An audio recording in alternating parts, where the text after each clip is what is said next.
This is the Old Testament, the place from the Old Testament period at Tana Kirkos. At this very spot, the Ark of the Covenant, according to the history and the mythologies here, was for 800 years before it was transferred to Aksum.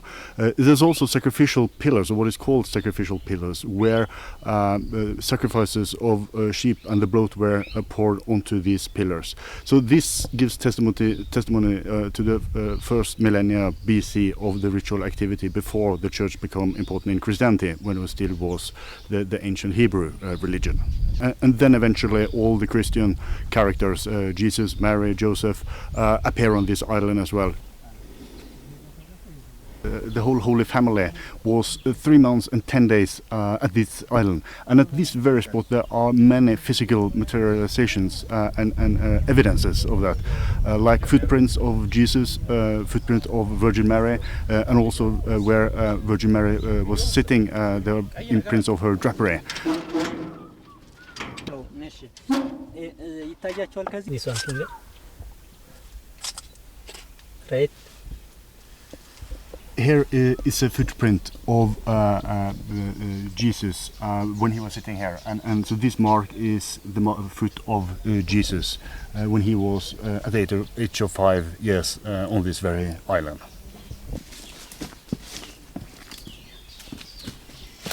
And when Jesus and Mary and the Holy Family came here, Mary was very impressed because in Israel they had been persecuted. In Egypt it was a drought, it was hunger, it was starving, it was a heat. And when they eventually came here, it was a relief. So Mary, she didn't want to leave.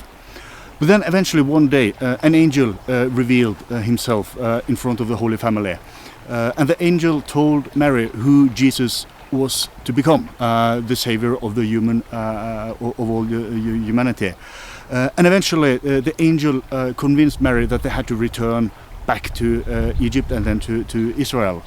So the whole Lake Tana is religiously defined. And in addition, of course, when Jesus and Mary and the rest took hot baths in the water, it also adds to the holiness of the water.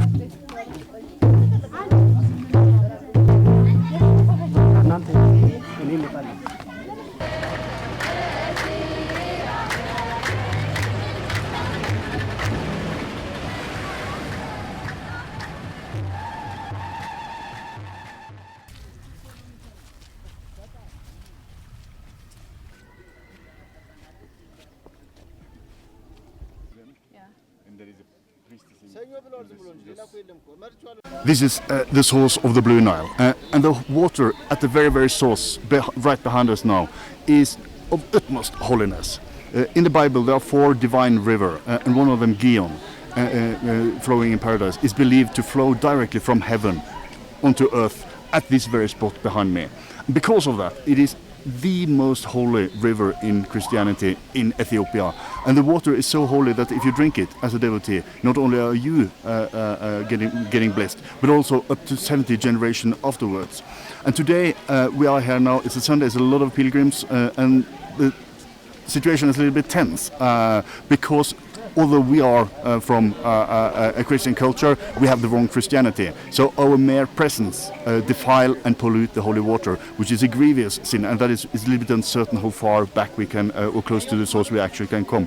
Because if we pollute the very source, the holiness of the water, it has huge implications. Not only are we offending God, but more importantly, all the other pilgrims who use the holy water for erasing their sins and preparing them for a place in heaven. So in the worst case scenario, by our presence, if we pollute the water, they may suffer in the end.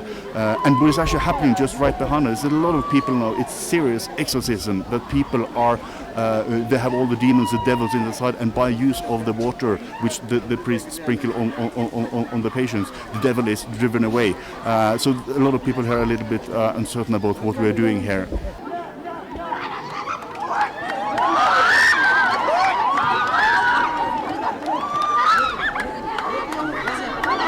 Those are the screens we hear. Or? Yes, that is the screens, because normally all pilgrims are blessed with the water by the priest, the priest sprinkle the water, but the more sick, and sick means also not only physical but psychological sick, caused by the devil and the demons. And these malignant forces are forced or chased out by the water, and it may be experienced like it's burning away the sins from within by this whole cold holy water. You were there with Terje Oestigaard, and you could actually enter to the source of the Blue Nile. What do you see there? What happens? We couldn't see now. Yeah, by then we were able to see the place where these people with the illness enters and get the holy water baptized by the priest.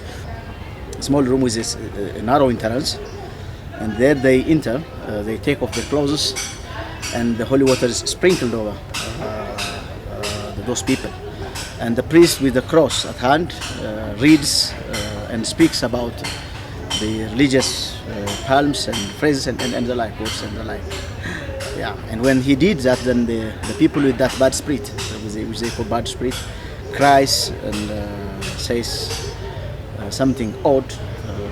So it is the process of treating the people with that kind of disease, some mental disorder. And the So they get rid of the bad spirit. Yeah, to get rid of the bad spirit, they have to be there, and they have to be sprinkled. The priest should bless them, should read, should speak about some religious words related specifically to that treatment. Yeah.